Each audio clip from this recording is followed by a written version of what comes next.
এমনকি আওয়ামী লীগ যেই কাজ করে নাই সেই কাজও করতেছে। এই যে লালমনিরহাটের বিভিন্ন জায়গায় হালকা জিকির বন্ধ করা হয়েছে, আওয়ামী লীগ হালকা জিকির বন্ধ করে নাই, কিন্তু বর্তমান এই জালেমরা হালকা জিকির বন্ধ করেছে।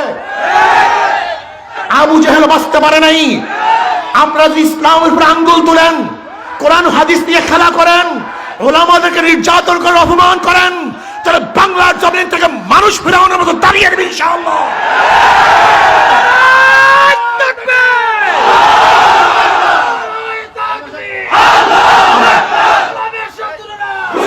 আমরা কি দেখেছি আওয়ামী লীগ সবসময় আমাদেরকে মোল্লা বলতেন, বর্তমান বিএনপির কিছু বক্তারা আমাদেরকে মোল্লা বলেন।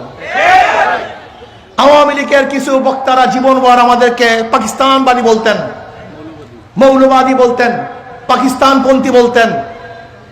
বিএনপির সেই লিডাররা একই বক্তব্য দেন, অথচ জাহেল মূর্খরা জানি না জিয়াউর রহমান সাহেব কাদেরকে নিয়ে রাজনীতি করেছে। এই জাহেলগুলি মূর্খগুলি জানি না জিয়াউর রহমান সাহেবের প্রধানমন্ত্রী কে ছিল। এই জাহেল জানি না